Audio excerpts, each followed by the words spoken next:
জাহিন নিজের পার্টি অফিসে বসে আছে।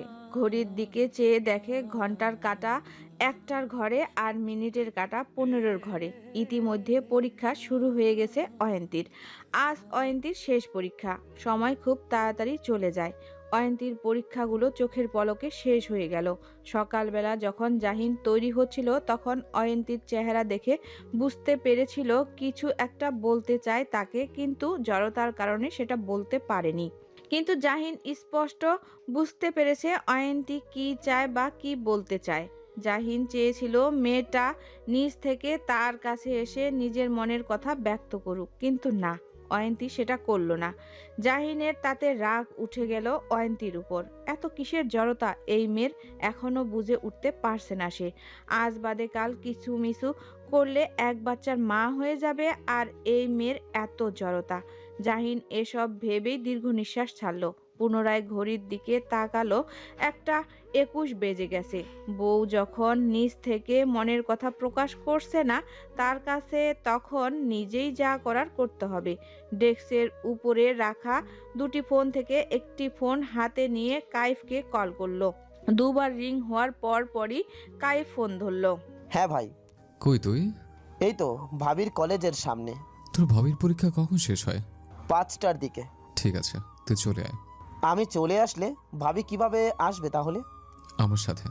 আমি আসছি, তুই চলে আয়। আচ্ছা। জাহিন ফোন কেটে দেয়। জাহিন সকালবেলায় বুঝতে পেরেছিল অয়ন্তীর মনের কথা। অয়ন্তী চেয়েছিল জাহিন যেন আজ তাকে পরীক্ষার হলে দিয়ে আসে, কিন্তু মেয়েটা বলতেই পারল না মুখ ফুটে। মেয়েদের বুক ফাটে তো মুখ ফাটে না। কি অদ্ভুত এই মেয়েদের চরিত্রের বৈশিষ্ট্য। জাহিন নুহাসকে বলে বেরিয়ে পড়ল। এখানেই 1:30টার উপরে বেজে গেছে।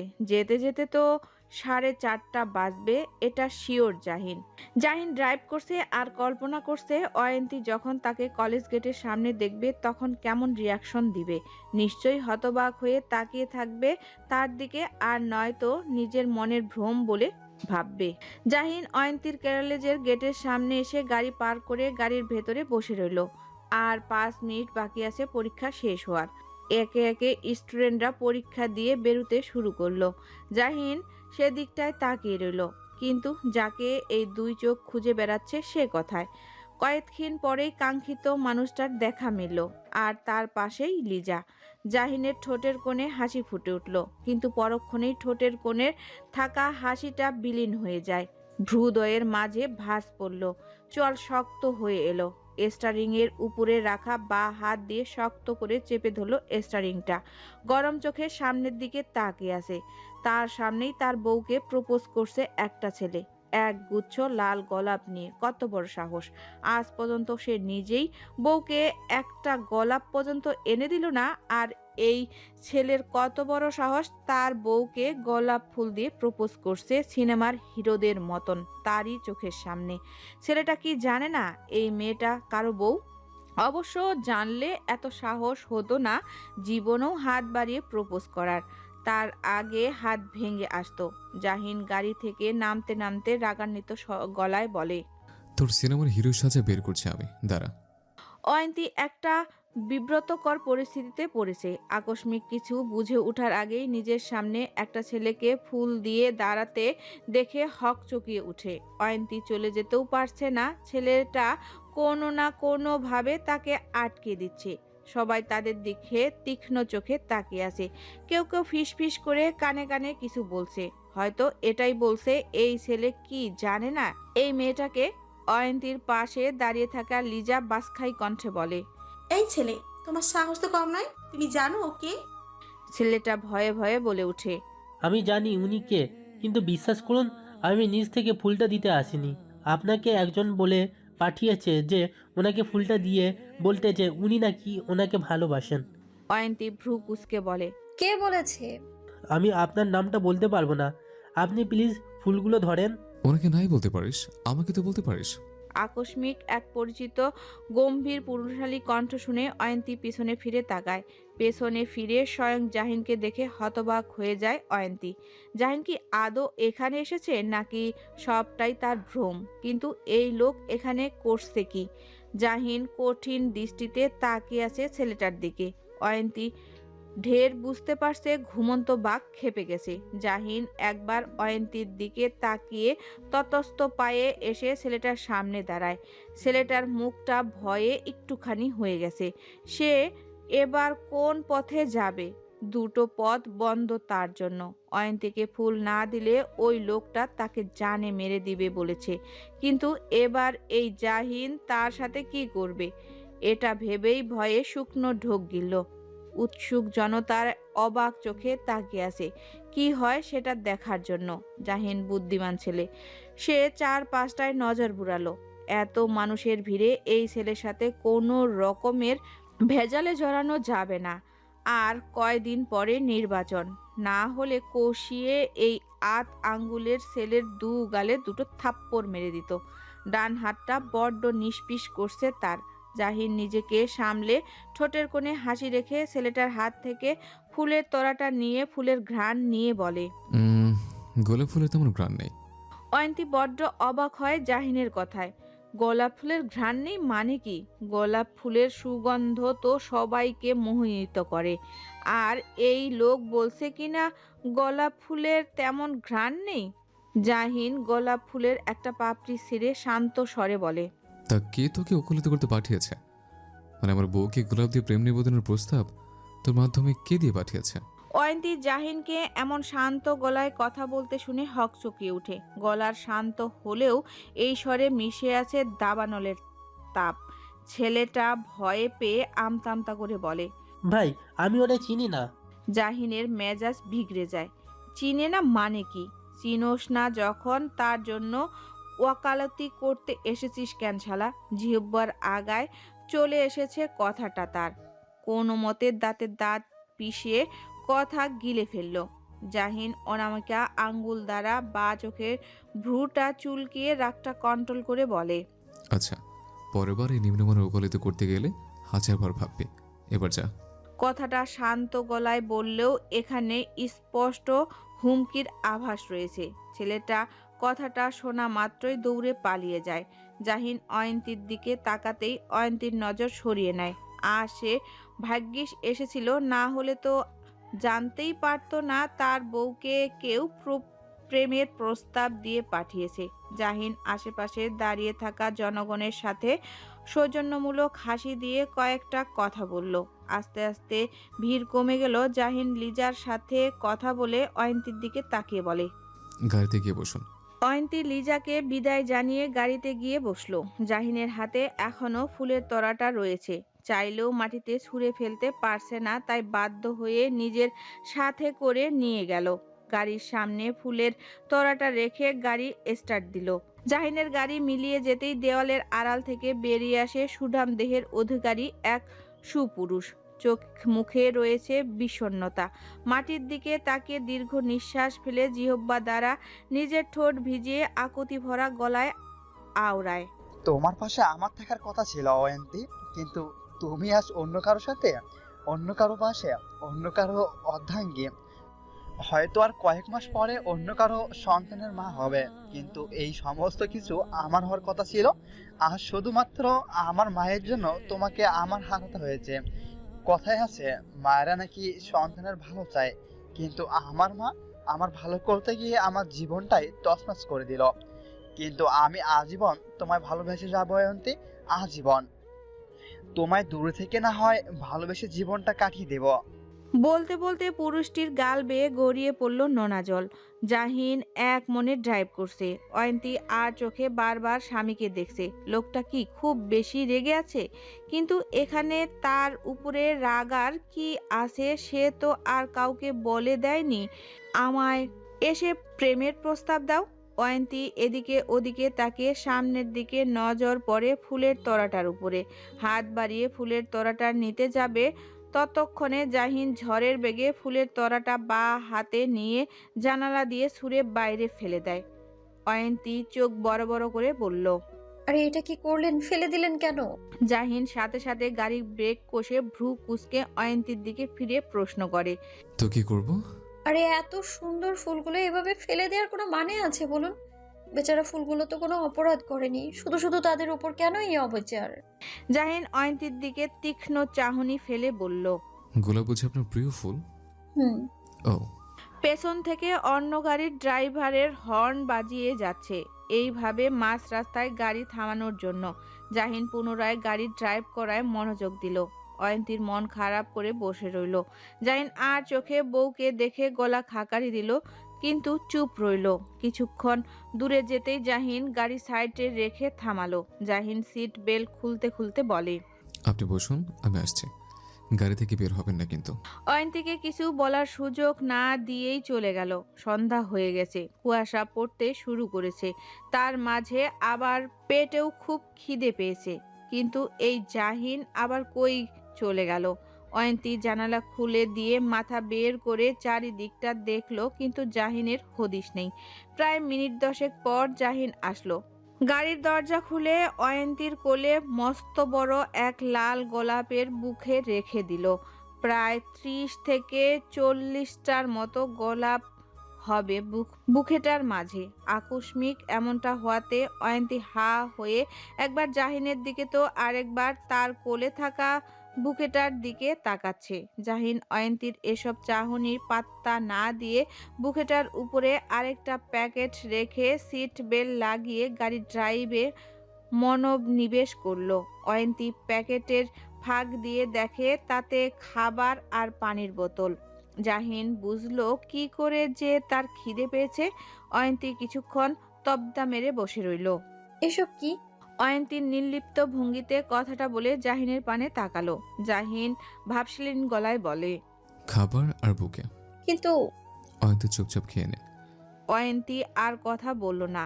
একবার বুকেটা হাতে নিয়ে নাকের ধারে এনে চোখ বন্ধ করে গোলাপের মিষ্টি ঘ্রাণ প্রাণ ভরে নিয়ে পেছনের সিটে রেখে দেয়। খাবারের প্যাকেট খুলে দেখে তাতে বিরিয়ানি। অয়ন্তী 1 চামচ মুখে দিতে নিবে, তখনই জাহিনের দিকে ফিরে নিজে না খেয়ে চামচটা জাহিনের মুখের দিকে এগিয়ে দেয়। জাহিন তা দেখে এক পলক অয়ন্তীর দিকে তাকিয়ে সামনের দিকে ফিরে বলে। আপনি খান, আমি খাবো না। কিন্তু অয়ন্তী চামচটা ধরেই রইল। জাহিন বুঝলো সে না খেলে অয়ন্তী হাত ছড়াবে না। জাহিনও চুপচাপ খেয়ে নিল। পরপর অয়ন্তী আরও 5 বার এমনটা করলো। জাহিনও খেয়ে নিল। মনে মনে বলল, বউয়ের হাতে খেতে ভালোই তো মজা, ভেবেই হাসলো। রাতের অন্ধকারে একটি যুবক আর মধ্যবয়স্ক দুজন পুরুষ একসাথে বসে আলোচনা করছে কারো সর্বনাশ করার বিষয় নিয়ে। আর সর্বনাশ করার বিষয় নিয়ে আলোচনা হচ্ছে সে আর কেউ না, জাহিন। জাহিনের আপনজনের আড়ালে থাকা শত্রু মদের গ্লাসে চুমুক দিয়ে বলে। চাইলে আমার প্ল্যানটা কাজে লাগাতে পারেন, তাতে ওই জাহিন নির্বাচনের কাজ নয়, বউকে খুঁজতে ব্যস্ত থাকবে। খলিল তালুকদার বলল। কিন্তু এতে যদি কোনো সমস্যার সৃষ্টি হয়? যুবকটি বাঁকা হেসে বলল। সমস্যার ভয় পাচ্ছেন, আবার নির্বাচনের জয়ও হতে চাইছেন। আগে আপনি কি চান সেটা ঠিক করেন। মিজান সাহেব বলেন। কিন্তু কাজটা কি করবে? খলিল তালুকদার বলেন। আমার লোক আছে। যুবকটি বলল। তাহলে তাকে ফোন করুন। খলিল তালুকদার আতিককে ফোন করে বলল। একটা কাজ করতে হবে। কি কাজ? একজনকে কিডন্যাপ করতে হবে। কাকে? সেটা পরে বলি, আগে বলো কত লাগবে। আগে এটা বলুন, ছেলে নাকি মেয়ে? মেয়ে। আতিক নাকচ করে বলল। মেয়ে মানুষ কিডন্যাপ করার বিষয়ে আমি নেই। কেন? কারণ মেয়েদেরকে আমি সম্মান করি, আর আমার লোকজন মেয়েদের গায়ে হাত দেবে সেটা আমি টলারেট করতে পারবো না। আপনি অন্য কাউকে খুঁজে নিন। খলিল তালুকদারকে কিছু বলার সুযোগ না দিয়ে কেটে দেয় ফোন। মিজান সাহেব বলল। কি বললো? কাজটাও করবে না, মেয়ে সম্পর্কিত কোনো বিষয়ে জড়িত হবে না। যুবকটি তা শুনে কাঁধ নাচিয়ে বলে। ওকে সে না করুক, অন্য কেউ করবে। ভাত ছিটালে যেমন কাকের অভাব হয় না, তেমনই টাকা ছিটালেও এসব মানুষের অভাব হয় না। কাজটা কবে করা হবে? যুবকটি বসা থেকে উঠে বলে। যেদিন প্রতীক বরণদার করা হবে ওই দিন। খলিল তালুকদার সন্দিহান গলায় বলেন।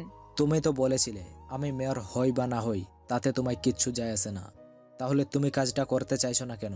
যুবকটি বাঁকা হেসে বলে। যায় আসে না তো, কিন্তু এই কাজটা তো জাহিন কষ্ট পাবে, ছটফট করবে, আর সেটা আমি দু নয়ন ভরে দেখব আর শান্তি পাবো। আর এই কাজটাতে আপনিও লাভবান হবেন আর আমি মনে শান্তি পাবো। একটি ঢিলে দুটো পাখি মারা হবে। বেচারা বউকে বড্ড ভালোবেসে ফেলেছে।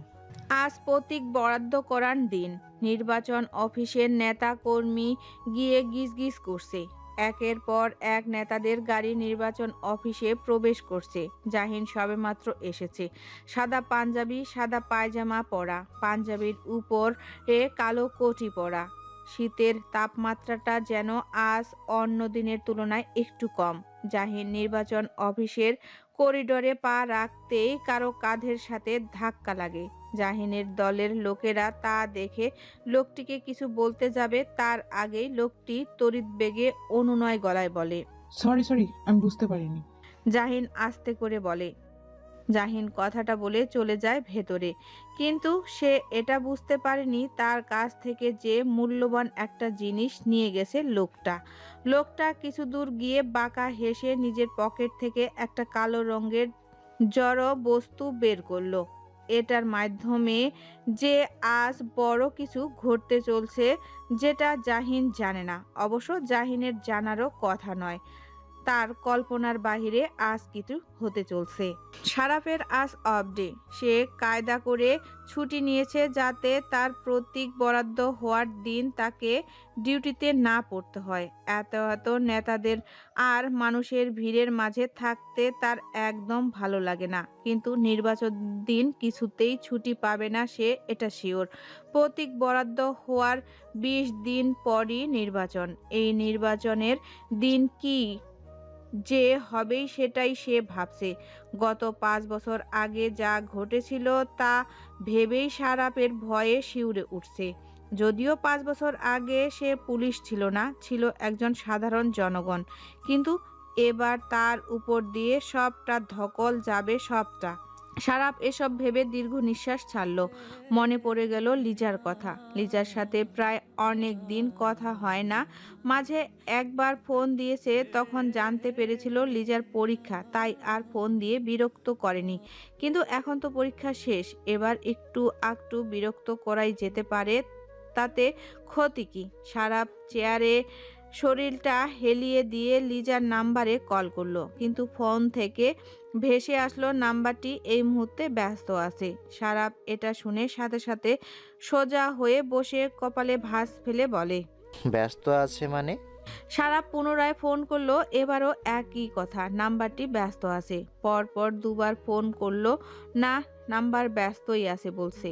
তার নাম্বারটা কোনোভাবে লিজা ব্লক করে দেয়নি তো? শারাপ ফোনে থাকা অন্য সিম দিয়ে লিজার নাম্বার ডায়াল করতেই বিনা বাধায় কল ঢুকে পড়ে। শারাপ বুঝলো তার নাম্বারটা আসলেই এই মেয়ে ব্লক করে দিয়েছে। কত বড় সাহস, নাম্বার ব্লক করে দিয়েছে তার! আজ এই মেয়ের একদিন কি তার একদিন। লিজা ফোন ধরে মিষ্টি গলায় বলে, হ্যালো, আসসালামু আলাইকুম, কে বলছেন? শারাপের রাগ গলে বাষ্প হয়ে গেল। যতটুকু ক্রোধ জন্ম নিয়েছিল মনের মাঝে, লিজার মিষ্টি গলার স্বর শুনে সব ভিনিশ হয়ে গেছে। মেয়েরা একটা খুব ভালো জানে ছেলেদের কি করে বশে আনা যায়, হয় নিজের রূপের জাদু দিয়ে, নয় মিষ্টি মিষ্টি কথা বলে। শারাপ মৃদু হেসে বলে, তোমার ভবিষ্যৎ 3 অক্ষরের জামাই বলছিলাম। লিজা 3 অক্ষরের জামাই কথাটা শোনা মাত্রই শোয়া থেকে তরাত করে উঠে বলে, আপনি আবার আমায় ফোন করেছেন? শারাপ গম্ভীর গলায় প্রশ্ন করলো। আমার ওই নাম্বারটাই ব্লক দিয়েছো কেন? লিজা ঝাঁঝালো গলায় বলে, 100 বার দিব, 1000 বার দিব, আমার ফোন আমি যাকে খুশি তাকে ব্লক দিব, তাতে আপনার কি প্রবলেম? শারাপ রসিয়ে রসিয়ে বলল, ভবিষ্যতের 2 অক্ষরের বউ আমার, এভাবে কথা বলো না। এ কি, কখন থেকে জামাই বউ করছেন আপনি? আমি আপনার বউ হলাম কবে, আর আপনি আমার জামাই কবে হলেন? শারাপ আরাম করে বসে গলার স্বর টেনে টেনে বলে, হবে হবে, ভবিষ্যতে আমার বউ হবে। তুমি আবার সাথে বাচ্চার মাও হবে। লিজা হতবাক হয়ে যায় লোকটার কথা শুনে, চেঁচিয়ে বলে, এ আপনি কে বলুন তো? আপনার সাথে আমি দেখা করতে চাই। আপনার নাম ঠিকানা বলুন। ওমা, তাই? দিনে তো বললে দেখা করবে না, আজ দেখা করতে চাইছো যে, ব্যাপার কি? এই এত আজাইরা কথা না বলে বলুন কবে দেখা করতে পারবেন। সারাপ কবি কবি ভাব নিয়ে বলল, হবে তো দেখা আমাদের। এখন দেখা হবে তখন হবে তো দেখা আমাদের। যখন দেখা হবে তখন তোমায় পালকিতে করে ঘরে তুলে আনার ব্যবস্থা করে রেখে আসবো। এখন রাখি। ভবিষ্যতের 2 অক্ষরের বউ। তোমার মাথা গরম হয়ে গেছে, পরে কথা হবে। আর সাবধানে নাম্বার ব্লক করবে না একদম। বলেই কল কেটে দেয়। লিজা হতভম্ব হয়ে বসে রইল। এই লোক কি বলল তাকে? কে এই লোক? কণ্ঠটা কেমন জানি চেনা চেনা লাগে, কোথাও যেন শুনেছে মনে হয়, কিন্তু ঠাউর করতে পারছে না। লন্ড্রি থেকে আসা জাহিনের কাপড়গুলো এক এক করে অয়ন্তী যত্ন করে আলমারিতে তুলে রাখছে। সব কাপড়গুলো তুলে রাখা শেষ হলে অয়ন্তী আলমারির নিচ থেকে উপর পর্যন্ত নজর বুলালো। পুরো আলমারিটা সাদা রঙের কাপড় দিয়ে ভরপুর। জাহিনের শার্ট, পাঞ্জাবি, জামা সব সাদা রঙের, শুধু প্যান্টটা কালো রঙের মধ্যে। অয়ন্তীর নজর পড়ে একটা তাকের কোনায় একটা প্যাকেটের উপরে। অয়ন্তী হাত বাড়িয়ে প্যাকেটটা নিয়ে তাতে কি আছে দেখার জন্য প্যাকেটটা বের করতেই তা দেখে চোখ দুটো বড় হয়েছে। মনে পড়ে যায় সেই রাতের ঘটনা, যেই রাতে জাহিন ভুল করে তার জন্য একটা নাইটি নিয়ে এসে পড়েছিল। কি বিব্রতকর পরিস্থিতিতে পড়তে হয়েছিল দুজনকে ওই সময়। অয়ন্তী এসব মনে করে হেসে ওঠে। অয়ন্তী প্যাকেটটা আগের জায়গাতে রেখে আলমারি লক করতেই মেসেজ আসার শব্দ হয় ফোনে। অয়ন্তী ফোন হাতে নিয়ে চেক করে দেখে জাহিনের মেসেজ। অয়ন্তী, ঠিক 5টার দিকে আপনাকে একজন পিক করতে আসবে বাড়ি থেকে। প্লিজ একটু রেডি হয়ে থাকবে না, আপনার জন্য একটা সারপ্রাইজ আছে। অয়ন্তী ভ্রু কুঁচকে আসে জাহিনের এমন মেসেজ দেখে। জাহিন তাকে হঠাৎ রেডি হয়ে থাকতে বলছে কেন? আর কি সারপ্রাইজ দিবে তাকে? কিন্তু আজ তো জাহিন অনেক ব্যস্ততার মধ্যে থাকার কথা, তাহলে তাকে হঠাৎ এমন মেসেজ দেওয়ার অর্থ কি? এমন সময় যারা ভাবি ভাবি বলতে বলতে রুমে ঢুকে। ভাবিকে এমন চিন্তিত হয়ে বসে থাকতে দেখে যারা বলে, ভাবি কি হয়েছে? অয়ন্তী চমকে উঠে যারার কথা শুনে। যারা এগিয়ে এসে বলে, কিছু কি হয়েছে ভাবি? কিছু হয়নি, কিন্তু তোমার ভাইয়া আমার একটা মেসেজ কেন দিল বুঝতে পারছি না আমি। কি মেসেজ দিয়েছে? অয়ন্তী ফোনটা যারার দিকে এগিয়ে দিয়ে বলে, এই যে দেখো। যারা মেসেজটা পড়ে বলে, ভাইয়া তোমাকে সারপ্রাইজ দিতে চাইছে আর তুমি মনমারা হয়ে বসে আছো ভাবি? না তেমনটা নয়, হঠাৎ করে। আরে ভাবি, সব কিছু হঠাৎ করেই হয়। হয়তো ভাইয়া ফ্রি হয়ে যাবে 4টার দিকে, আর এই সময়টা তোমার সাথে কাটাতে চায়। এরপর তো সময় পাবে না, সারাদিন ভোট চাইতে চাইতে ভাইয়ার দিনকাল যাবে। তাই হয়তো ভাইয়া একটু রোমান্টিক সময় কাটাতে চাই তোমার সাথে। আর হয়তো তোমাকে কিছু বলতেও চাইবে, যেটা তুমি এখনও ভাইয়ার কাছ থেকে শোনোনি। অয়ন্তী বোকার মতো প্রশ্ন করে, কি বলতে চাইবে? আমার বোকা ভাবি কিচ্ছু বোঝে না। উপন্যাসে পড়োনি, নায়ক যখন নায়িকা সারপ্রাইজ দেওয়ার কথা বলে তখন কি বলে বা কি করে? একটু গভীরে গিয়ে ভাবো কি বলতে পারে ভাইয়া। অয়ন্তী কিছু একটা ভেবে লজ্জায় গাল দুটো লাল হয়ে যায়।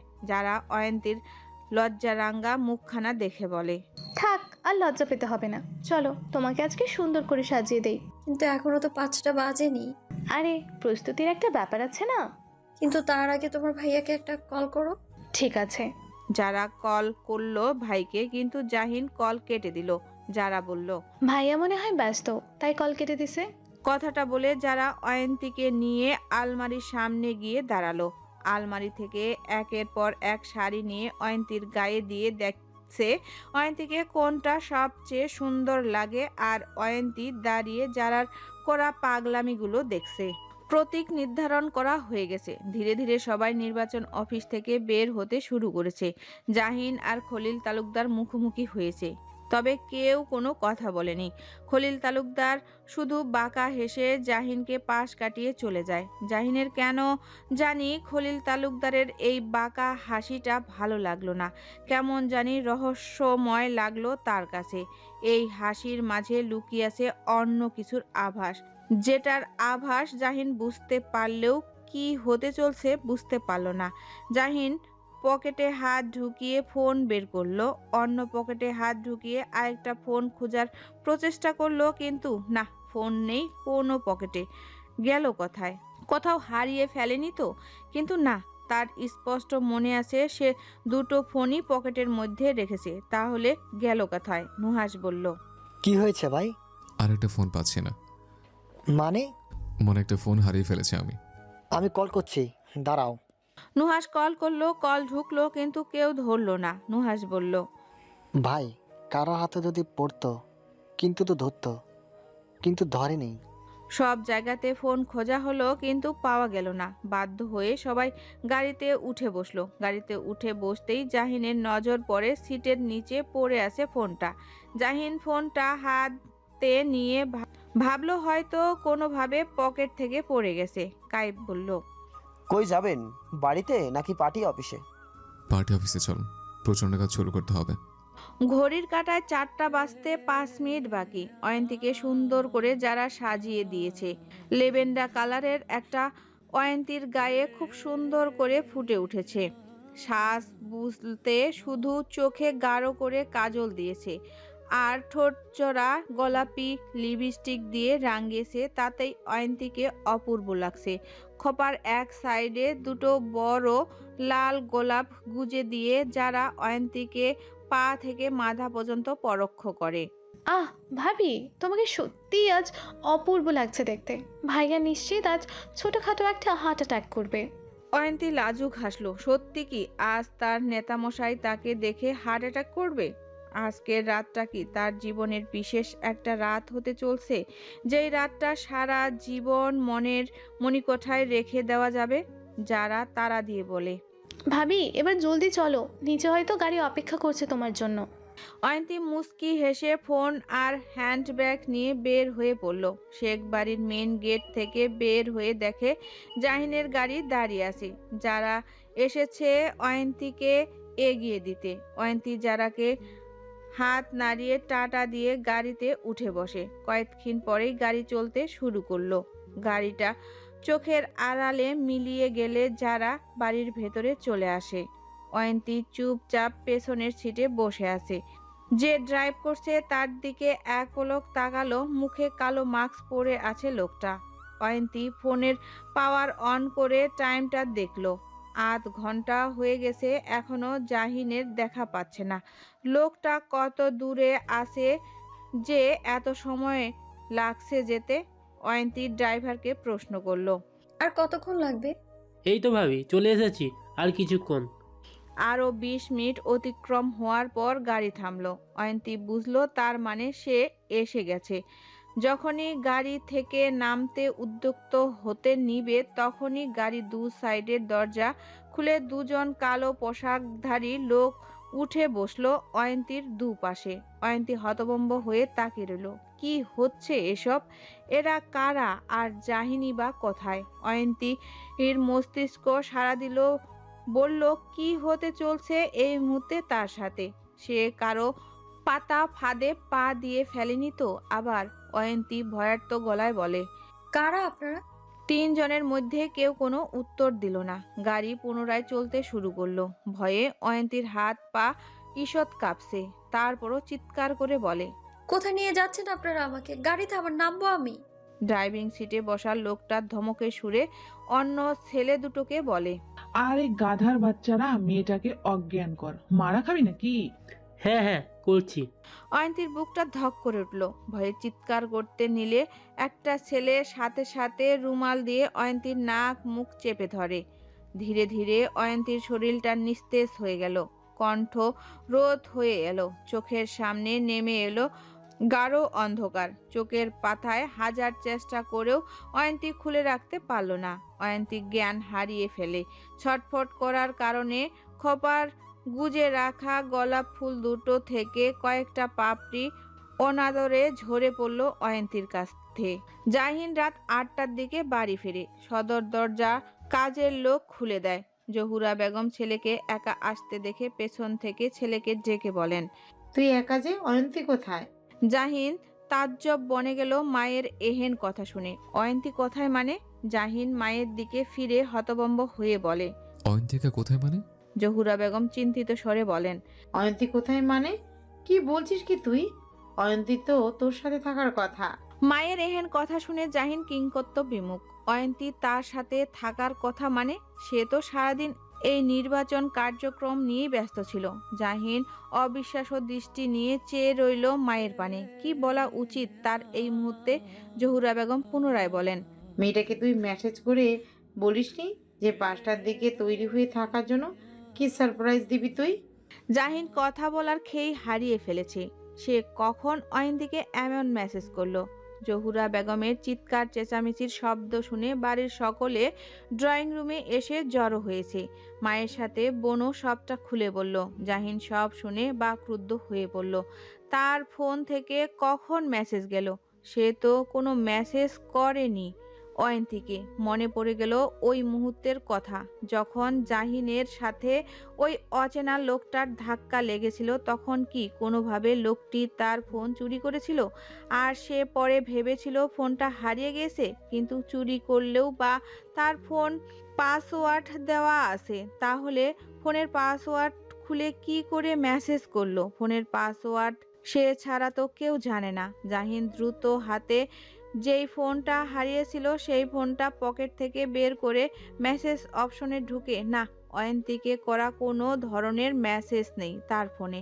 তাহলে কি করে অয়ন্তীর কাছে এমন মেসেজ আসলো? কোনোভাবে কি ফোন থেকে সিম খুলে অন্য ফোনে ঢুকিয়ে মেসেজটা করেছে?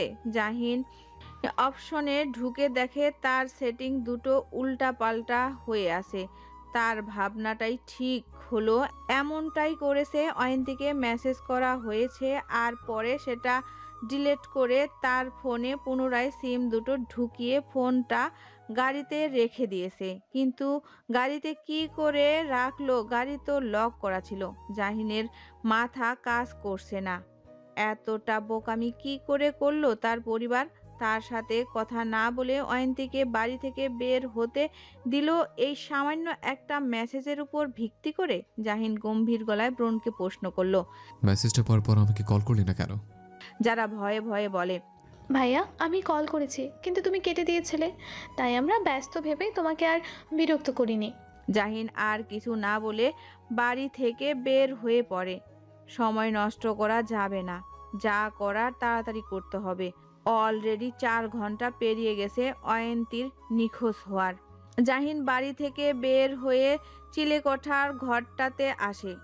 সেখানে বাড়ির চারপাশের সিসি ক্যামেরার ভিডিও ফুটেজ ভেসে আছে 5টা কম্পিউটারের স্ক্রিনে। জাহিন বিকাল 5টার দিকের ভিডিও ফুটেজ দেখা শুরু করলো, চোখ মুখ শক্ত রেখে। অয়ন্তী বাড়ি থেকে বের হয়েছে।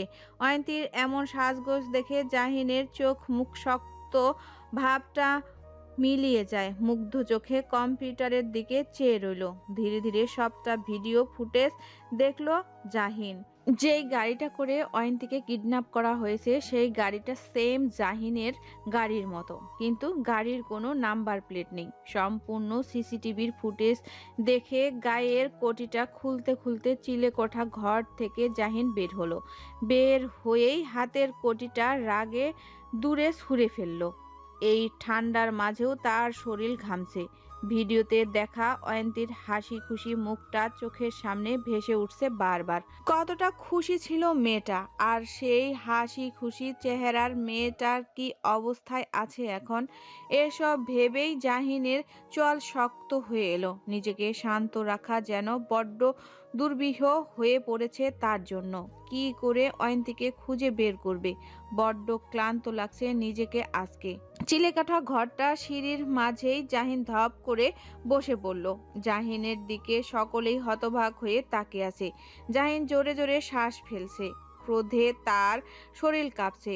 হাত মুষ্টিবদ্ধ করে রেখে চেয়ে রইল লাইটের আলো পড়া সবুজ ঘাসের দিকে। মনে মনে বারবার বলছে, কোথায় খুঁজবো আপনাকে অয়ন্তী? কোথায় খুঁজবো এত বড় শহরে? ঘড়ির কাঁটায় 9টা বেজে গেছে। যত রাত বাড়ছে শীতের তাপ তত বাড়ছে। কুয়াশায় ঢেকে গেছে রাস্তাঘাট। কুয়াশার কারণে কিছু দেখা যাচ্ছে না। কাছের জিনিসটা দেখা গেলেও দূরের জিনিসটা যেন দেখা বড্ড দুষ্কর হয়ে দাঁড়িয়েছে। এই ঘন কুয়াশার মাঝেই জাহিন 3 রাস্তার মোড়ে দাঁড়িয়ে আছে। এই জায়গাটাই অয়ন্তীর ফোনের লাস্ট লোকেশন হিসেবে ট্র্যাক করা হয়েছে। রাস্তায় থাকা সিসিটিভির ফুটেজ কালেক্ট করা হয়েছে, কিন্তু রাস্তার সিসিটিভি ফুটেজ চেক করলেও কুয়াশার কারণে গাড়িটা স্পষ্ট দেখা যাচ্ছে না, যার জন্য গাড়িটা কোন রাস্তা দিয়ে গেছে তাও বোঝা যাচ্ছে না। জাহিনের পাঞ্জাবির হাতা গোটানো, গলার দিকের দুটো বোতাম খোলা, চুল উস্কো শুষ্ক হয়ে আছে। টেনশনে শরীর গরম হয়ে আছে তার। হাতে তার জ্বলন্ত সিগারেট। ক্ষণে ক্ষণে সেটা ঠোঁটের মাঝে রেখে শরীরের নিকোটিনের চাহিদা মেটাচ্ছে। এই পর্যন্ত 7 থেকে 8টা সিগারেট খেয়ে ফেলেছে সে। সিগারেট খাওয়া জাহিনের তেমন অভ্যাস নেই, কিন্তু আজ যেন এই না হওয়া অভ্যাসটা তরতর করে বাড়ছে সময়ের সাথে পাল্লা দিয়ে। নির্বাচন অফিসে গিয়ে সিসিটিভির ফুটেজে সবটা দেখেছে। তার গাড়িতে কি করে ফোনটা রাখা হয়েছে। লোকটার সমস্ত শরীর কালো পোশাক দিয়ে আবৃত ছিল। মুখে মাস্ক আর মাথায় কালো ক্যাপ পরা ছিল, যার জন্য চাইলেই চিনতে পারেনি মানুষটিকে। তবে লোকটি যে একজন দক্ষ কারিগর গাড়ির লক খোলার জন্য সেটা জাহিন খুব ভালো করে বুঝতে পেরেছে। পুলিশের কাছেও যেতে পারছে না অয়ন্তীর কিডন্যাপিং কেসটা নিয়ে। একবার যদি এই ঘটনাটা লিক হয়ে যায় তাহলে অয়ন্তীর চরিত্রে কালো দাগ পড়ে যেতে বেশি সময় লাগবে না। তাই যা করার নিজেদেরকেই করতে হবে, সেটাও রাতের মাঝে। জাহিনের পেছনেই রিহান দাঁড়িয়ে আছে। সমস্ত গাত্রা আর দলের ছেলেরা এই কুয়াশার মাঝেই অয়ন্তীকে হন্য হয়ে খুঁজে বেড়াচ্ছে। রিহান ভয়ে ভয়ে বলে, ভাইয়া আর খেও না, তোমার অভ্যাস নেই। জাহিন চোখ বন্ধ করে লম্বা একটা টান দিল সিগারেটে। এতটুকু সময়ে বোঝা হয়ে গেছে তার অয়ন্তীকে টাকার জন্য কিডন্যাপ করা হয়নি, বরং শত্রুতার জের ধরে এটা করেছে। আর কে করেছে এটাও ভালো করে জানে। একবার শুধু অয়ন্তীকে খুঁজে পাক, তারপর এই খলিল তালুকদারকে সে দেখে নেবে। শত্রু হলো গিয়ে তার সাথে, কিন্তু তার জন্য তার বউকে কেন এই শত্রুতার মাঝে টেনে আনবে? বউ তার কি ক্ষতি করেছে? এভাবে যদি পরিবারের সদস্যদের উপর হাত দেয় তাহলে তো নিজের এই শান্ত শিষ্ট রূপটা ধরে রাখা মুশকিল হয়ে যাবে সকলের সামনে। মাথায় ঘুরপাক খাচ্ছে নানা ধরনের বাজে বাজে চিন্তা ভাবনা। অয়ন্তীর উপর অত্যাচার করছে না তো কিডন্যাপাররা, তার উপর শোধ নেওয়ার জন্য? মেয়েটা যে বড্ড দুর্বল হৃদয়ের। রাগে জাহিনের চল শক্ত হয়ে এলো, চোখ দুটো লাল হয়ে আছে, পানির টলমল করছে দু চোখে। ফোঁস করে নিঃশ্বাস ছেড়ে হাতে থাকা সিগারেটটা ফেলে রেগে মেগে গগন কাঁপিয়ে চিৎকার করে সামনে থাকা মাঝারি সাইজের গাছটার সজোরে লাথি মারে। গাছটার সাথে সাথে মাঝ বরাবর ভেঙে যায়। সবাই চমকে জাহিনের দিকে তাকায়। জাহিন নিজের কোমরে 2 হাত রেখে জোরে জোরে নিঃশ্বাস ছাড়ছে। ইচ্ছে করছে এই খলিল তালুকদারের জনসমক্ষে এনে সকলের সামনে কুকুরের মতো পিটাতে। তাহলে যদি এই রাগের পরিমাণটা একটু হলে কমে। জাহিন হিংস্র গলায় নুহাসকে হাঁক ছেড়ে ডাকলো। নুহাস রাস্তার সিসিটিভি ফুটেজ দেখছিল। জাহিনের ডাক শুনে দৌড়ে আসে। জাহিন বলল, গাড়িটা কোন রাস্তা দিয়ে গেছে? ট্রেস করা গেছে? নুহাস কাচুমাচু হয়ে বলে, না ভাই, আসলে কুয়া। নুহাসকে বলার সুযোগ না দিয়েই জাহিন চেঁচিয়ে বলে ওঠে, কি বাল বানাচ্ছিস তোরা যে এত জনবল একটা গাড়ি ট্রেস করতে পারছিস না? নুহাস ঢোক গিলল। নম্র ভদ্র জাহিন যে ভীষণ ক্ষেপে গেছে বেশ বুঝতে পারছে সে। এই মুহূর্তে কিডন্যাপারদের মাঝে কাউকে যদি হাতের কাছে পায় জাহিন, তার সাথে সাথে কি যে হবে সেটা একমাত্র উপরওয়ালাই জানে। নুহাস পুনরায় কিছু বলতে যাবে, তখনই একজন গার্ড হাঁপাতে হাঁপাতে এসে বলে, স্যার গাড়িটা ট্রেস করা গেছে। জাহিন কিছু বলার আগেই নুহাস বলল, কোথায়? দিরামগঞ্জের আশেপাশে গাড়িটা দেখা গেছে। আর নয়তো দিরামগঞ্জ পেরিয়ে অন্য শহরেও ঢুকতে পারে। যেহেতু ওখানে সিসি ক্যামেরা লাগানো নেই তাই বলা যাচ্ছে না এক্স্যাক্টলি গাড়িটা কোথায় গিয়ে থামছে। জাহিন আনমনে আওড়ালো, দিরামগঞ্জ। কথাটা বলে জাহিন নিজের ফোন বের করলো। কল লিস্টে গিয়ে একটা নাম্বার বের করে ফোন করলো। 2 বার রিং হতেই জাহিন ভারী কণ্ঠে বলল, আমি বলছি। ফোনের অপর প্রান্ত থেকে কি বলল শোনা গেল না। জাহিন পুনরায় বলা শুরু করলো। তো শহরে একটা কালো রঙের গাড়ি ঢুকেছে, হয়তো সেই গাড়িতে থাকা লোকজন একটি মেয়েকে কিডন্যাপ করেছে। শহরের যে প্রান্তে থাকুক না কেন, ওদের খোঁজ আমার চাই, বুঝতে পেরেছিস? আর ছেলেগুলো কক্ষতে রাখবি, ওদেরকে আমি পরে দেখে নেব। বলেই ফোন কেটে দেয়। গার্ডকে উদ্দেশ্য করে বলে, ওই রাস্তা দিয়ে যতগুলো রাস্তা মিলিত হয়েছে সব জায়গাগুলোতে লোক পাঠাও, পুরো জায়গা তন্ন তন্ন করে খুঁজবে, একটা জায়গার জন্য বাদ না পড়ে। গার্ড চলে যায় জাহিনের কথা শুনে। জাহিন গাড়িতে উঠে বসে নুহাসকে বলল, গাড়ি স্টার্ট দে। প্রত্যেকটা গাড়ি পুনরায় চলতে শুরু করলো এই ঘন কুয়াশার মাঝেই। জাহিন ফোন বের করে অয়ন্তীর নাম্বারে কল করলো। না, ফোন সুইচ অফ বলছে। একবার শুধু ওই ছেলেগুলোকে হাতের কাছে পাক, তারপর যে হাত দিয়ে অয়ন্তীর ফোন সুইচ অফ করেছে সেই হাত দিয়ে যেন আর জীবনেও ফোন বন্ধ না করতে পারে সেই ব্যবস্থা জাহিন নিজ হাতে করবে। 3 জন পুরুষ গোল হয়ে বসে আছে, তাদের মাঝে দাউ দাউ করে আগুন জ্বলছে। 3 জনের হাতেই মদের বোতল। একজন পুরুষ বলে ওঠে, ওই জননেতা জাহিন আমাদের খুঁজে বের করে ফেলবে না তো? আরে না, যদিও শিশি কামড়াতে ধরা পড়ি তাহলে কুয়াশার কারণে বুঝতে পারবে না গাড়ি কোন দিকে গিয়েছে। 2টো এলাকা পেরিয়ে এখানে এসেছে, এত সহজ না ধরা। এখানে আস্তে আস্তে গাড়ির তেল ফুরিয়ে যাবে। ওই ব্যাটার। আলম চিন্তিত হয়ে বলল, কিন্তু ভাই, মেয়েটা এখনো ওঠে না কেন? মরেটারে গেল নাকি? মানিক চেঁচিয়ে বলল, ওই পিন্টুর বাচ্চা, তুই কি ক্লোরোফর্মের ডোজটা বেশি দিয়ে ফেলেছিস নাকি? পিন্টু ভয়ে ভয়ে বলল, না না, এত বেশি দিইনি আমি। তাহলে উঠে না কেন?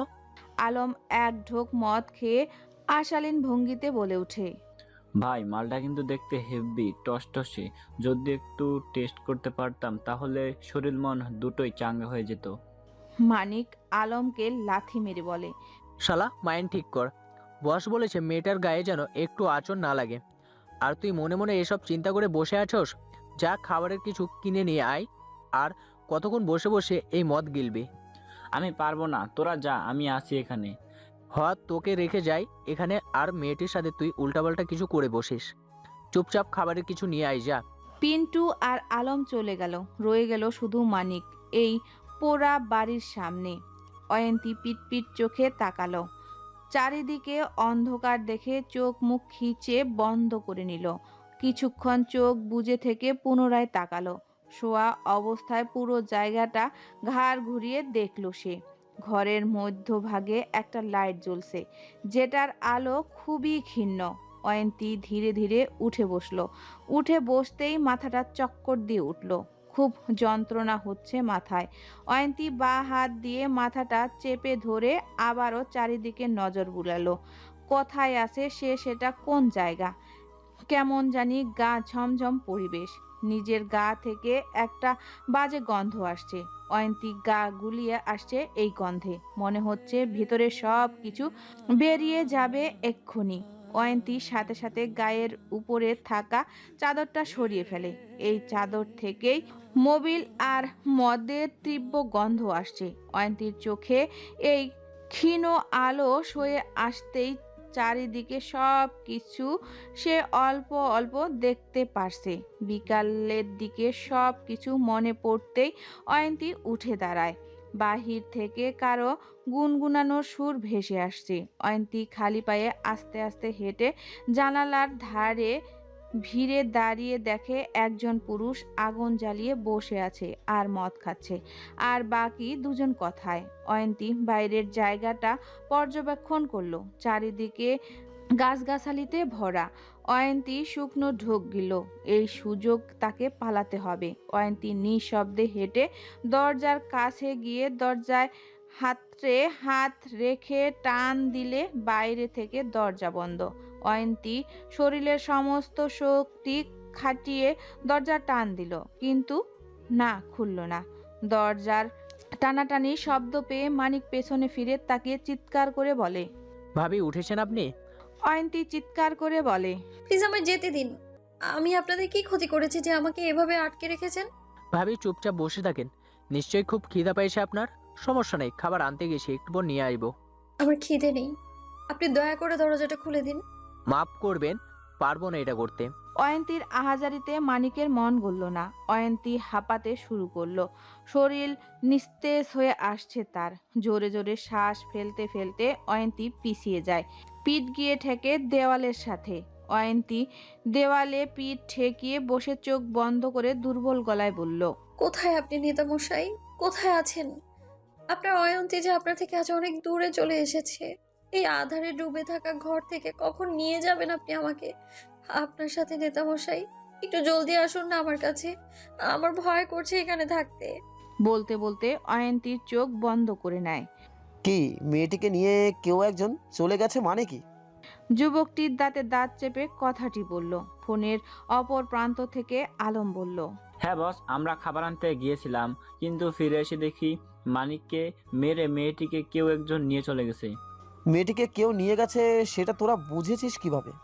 আমার খাবার কিনে এসে দেখি লোকটি মেয়েটিকে গাড়িতে বসিয়ে নিজেও গাড়িতে উঠে বসে দ্রুত এখান থেকে চলে যায়। আমরা পিছু নিতে চাইলেও নিতে পারিনি, কারণ গাড়ির চাবিটা হারিয়ে ফেলেছি আমার। শালা হারামির বাচ্চা, তোরা কোনো কাজের না। আলম ভয়ে ভয়ে বলে, এখন কি করব আমার বস? এই মানিক কি মারা গেছে? হ্যাঁ বস, মারাই গিয়েছে। আমরা চেক করেছি, একেবারে শরীর ছেড়ে দিয়েছেও। তোদের যেই জিনিসটার জন্য ফোন দিয়ে সাবধান করতে চাইছিলাম, এখন সেই জিনিসটাই তোদের কাছে নেই। তার আগেই মেয়েটিকে নিয়ে কোনো এখন অজ্ঞাপ্ত চলে যা। ওই লোকের মুখ দেখেছিস তোরা? না বস। ঠিক আছে, এই জায়গা থেকে কেটে পড়। ওই জাহিন যে কোনো সময় তোদের কাছে পৌঁছে যেতে পারে। কথাটা বলে কল কেটে দিয়ে যুবকটি মনে মনে ভাবে, যেহেতু অয়ন্তীকে কেউ নিয়ে গেছে, তার মানে ওটা জাহিনের শত্রুর মধ্যে কেউ হবে।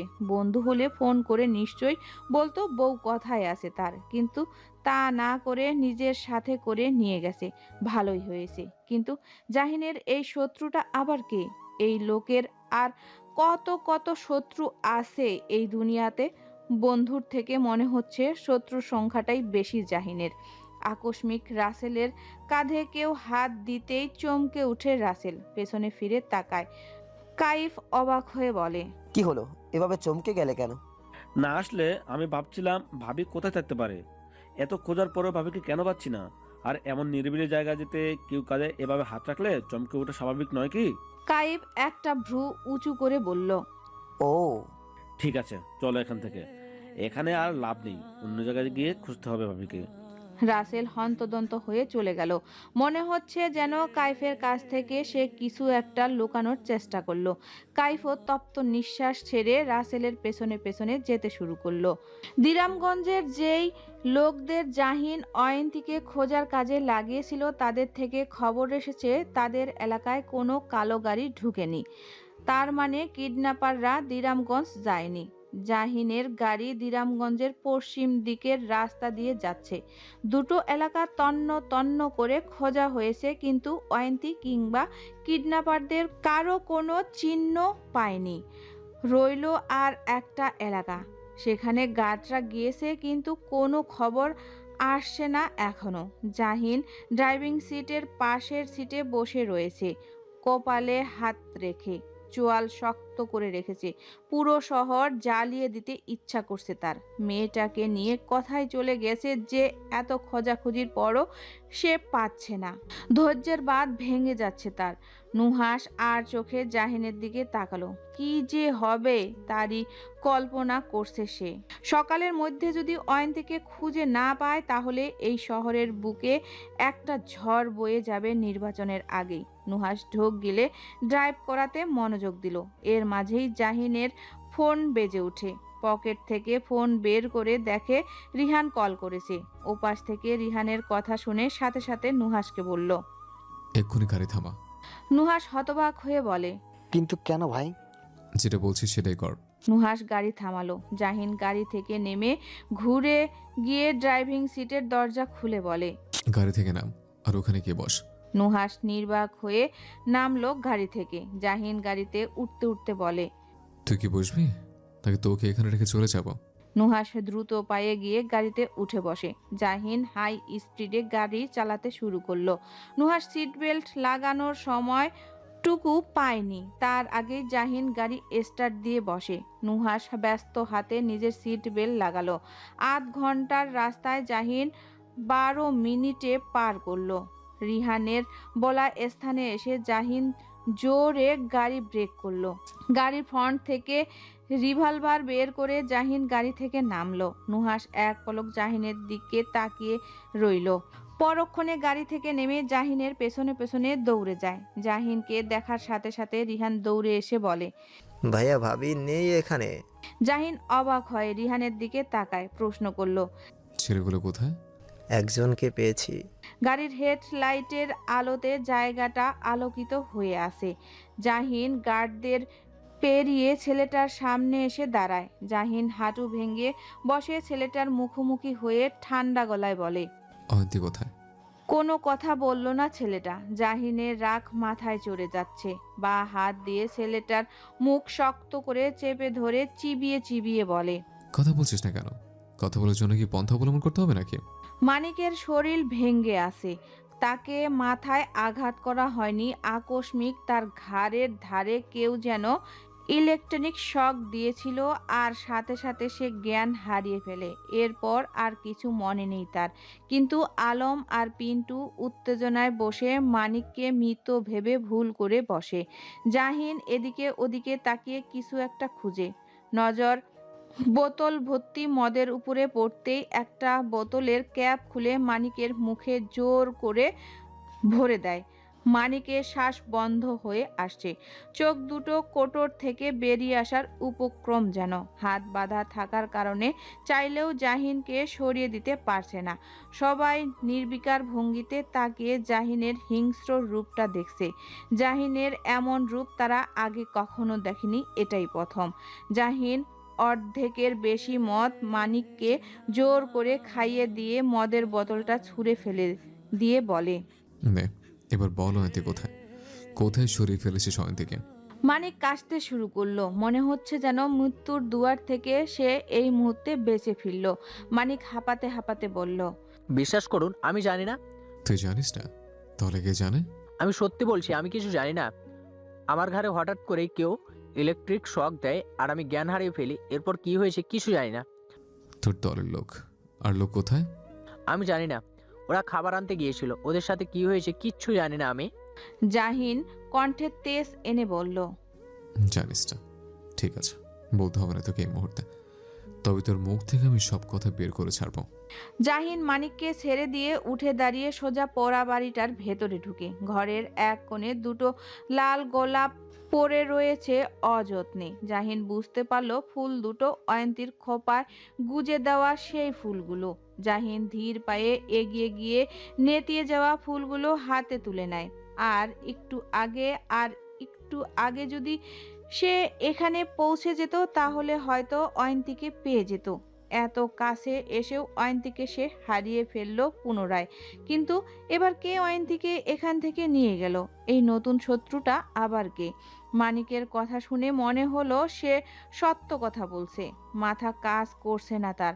ঘটনাটা যেন জটিলতায় পরিণত হচ্ছে।